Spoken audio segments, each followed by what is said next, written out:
Bawat hininga ay mahalaga. Saan man lupalop ng mundo, ito ang argumentong walang natatalo. Dahil bawat isa ay may kanya-kanyang ipinupunto. Itigil o ipagpatuloy ang laban hanggang sa dulo. Kung ako ang tatanungin, kaparehas na tanong ang ibabalik ko rin.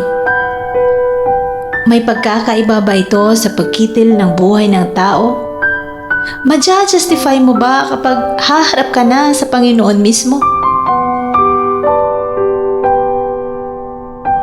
Dahil darating ang panahon na tayo'y haharap sa ating Panginoon.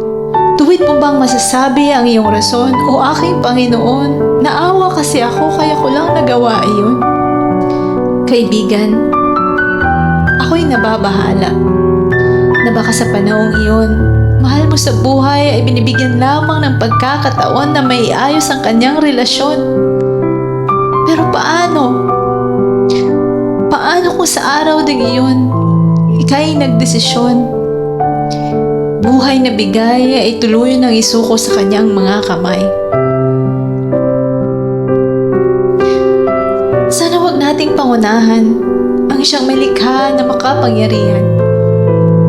Dahil kung may lubos na nakakita at nakakaramdam ng iyong pinagdadaanan, iyan ay walang iba kundi ang Diyos na lumikha ng sanlibutan. Bakit?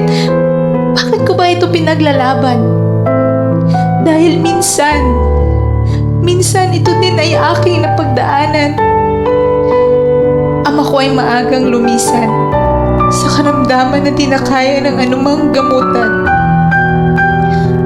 Nung sinabi ng doktor na siya ay iuwi na lamang sa aming tahanan, kami ay natigilan at di mawari ang aming nararamdaman. Ngunit kami ay di nawalan ng pag-asa. Buong-buo ang paniniwala na kayang lagpasan ang dagok na dumaan. Habang siya ay aming pinagmamasdan, kami ay lubos na nahihirapan. Masakit sa aming kalooban na makita ang aming ama na nakaratay at hirap sa kanyang paghinga. Maging pagkain niya ay sa tubo na lang niladala. Sa paglipas ng panahon, palala ng palala ang kanyang sitwasyon. Ngunit patid ng aking puso't isipan, aking ama ay lumalaban para sa bunso namin na noon ay 2 buwan pa lamang. Kaibigan, hanggat may buhay ay patuloy natin silang alagaan. Di ba natin maibsan ang sakit na kanilang nararamdaman? Hawak naman natin ang kanilang kamay. May paramdam sa kanila ang ating taos-pusong pagdamay.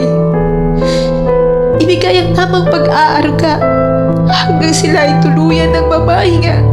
Iparamdam sa kanila ang pagmamahal na tunay at ipagpasa Diyos ang katapusan ng kanilang buhay. At itandaan ang makatagang bawat hininga ay mahalaga. Yan ang biyaya ng Diyos na sa maayos ka man o masamang kalagayan.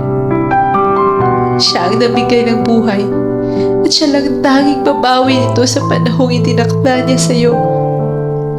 Wala tayong karapatan na siya ay pangunahan na hindi tayo masisi doon sa kalingitan.